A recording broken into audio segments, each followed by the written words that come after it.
یہ اس وقت کی بات ہے جب نہ بجلی تھی، نہ موبائل، نہ گاڑیاں۔ وقت کا حساب سورج کے نکلنے اور چھپنے سے لگایا جاتا۔ گاؤں کے لوگ سیدھے سادے اور محنتی ہوا کرتے تھے۔ ایک چھوٹے سے گاؤں میں حسن دین نامی ایک ضعیف العمر کسان اپنے پوتے حارث کے ساتھ رہتا تھا۔ حسن دین کی واحد اولاد یعنی حارث کا باپ ایک حادثے میں وفات پا چکا تھا، اور تب سے یہ دونوں دادا پوتے ایک دوسرے کا سہارا بنے ہوئے تھے۔ حسن دین کے پاس تھوڑی سی زمین تھی جس پر وہ گندم، چنے اور سبزیاں اگایا کرتا تھا۔ وہ دن بھر کھیت میں کام کرتا اور شام کو پوتے کے ساتھ بیٹھ کر پرانے وقتوں کی کہانیاں سنایا کرتا تھا۔ حارث کو بھی دادا کی باتیں بہت پسند تھیں۔ ایک سال ایسا آیا جب بارش بالکل نہیں ہوئی، فصلیں سوکھ گئیں، کنویں خشک ہو گئے، اور لوگوں نے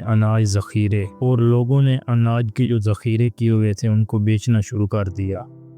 حسن دین نے بھی اپنی گندم بچا کر رکھی تھی اور حارث کے ساتھ قریبی شہر کے بازار میں بیچنے کا ارادہ کیا تاکہ کچھ پیسے حاصل کر کے اگلے سال کے لیے بیج خریدے جا سکیں۔ اگلے دن صبح سویرے دونوں دادا پوتا گدھا گاڑی پر گندم لاد کر شہر کی طرف روانہ ہو گئے۔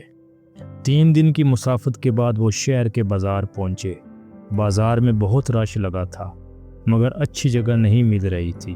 دونوں تھکے ہوئے تھے مگر حسن دین نے کہا، بیٹا صبر کرو، رزق کے لیے محنت بھی شرط ہے اور نیت بھی صاف ہونی چاہیے۔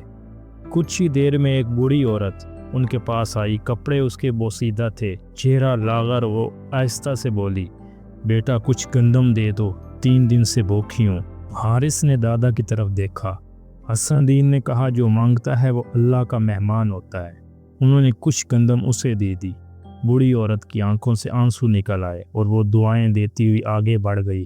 کچھ لمحے گزرے ہی تھے کہ ایک شخص نفیس لباس میں ملبوس ان کے پاس آیا۔ اس کے ساتھ 2 سپاہی بھی تھے۔ وہ خاموشی سے گندم کے دانے ہاتھ میں لے کر سونگھنے لگے۔ پھر وہ بولا، یہ گندم بہت اعلیٰ معیار کی ہے، ایسی خوشبو اور وزن میں نے برسوں میں نہیں دیکھا۔ حارث نے ادب سے جواب دیا، ہم نے یہ خود اگائی ہے محنت سے۔ وہ شخص مسکرایا، میں شہر کے نواب کا نمائندہ ہوں۔ نواب صاحب ہر سال خاص فصل خریدتے ہیں۔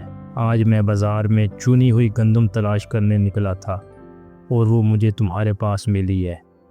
حسن دین اور حارث ایک دوسرے کو دیکھنے لگے۔ نمائندے نے کہا، میں نواب صاحب کو اطلاع دیتا ہوں، تم اپنی ساری گندم ساتھ لے کر محل چلو۔ جب وہ محل پہنچے تو نواب صاحب خود باہر آئے۔ اس نے گندم کو دیکھ کر خوشی سے کہا، واہ، یہ تو وہی معیار ہے جو ہم برسوں سے تلاش کر رہے تھے۔ تم کہاں سے آئے ہو؟ حسن دین نے جواب دیا، ایک گاؤں سے، محنت کش کسان ہے اور اس بار خوشبو اور ذائقے کے لیے خاص طریقے سے اگائی ہے۔ نواب نے پوچھا، کیا تم نے کسی کو بازار میں مفت گندم دی؟ حارث نے ہچکچاتے ہوئے کہا، جی، ایک بوڑھی عورت آئی تھی، وہ بھوکی تھی۔ نواب کی آنکھوں میں چمک آئی، وہ میری ماں کی پچھلی خادمہ تھی جو آج کل بیمار ہے اور بے سہارا ہے۔ تم نے نیکی کی اور وہ نیکی تمہیں یہاں لے آئی۔ نواب نے اعلان کیا کہ حسن دین اور حارث ہر سال محل کے لیے گندم فراہم کریں گے اور عام بازار سے 3 گنا قیمت دی جائے گی۔ جب وہ واپس گاؤں آئے تو پورے گاؤں نے ان کا استقبال کیا۔ حارث نے دادا سے کہا، دادا جان، ایک چھوٹی سی نیکی نے ہمیں وہاں پہنچا دیا جہاں ہم نے کبھی سوچا بھی نہیں تھا۔ حسن دین نے مسکرا کر کہا، بیٹا، نیکی کبھی رائے گاہ نہیں جاتی۔ جو دل سے دیتا ہے اللہ اسے اپنے خاص بندوں کے ذریعے نوازتا ہے۔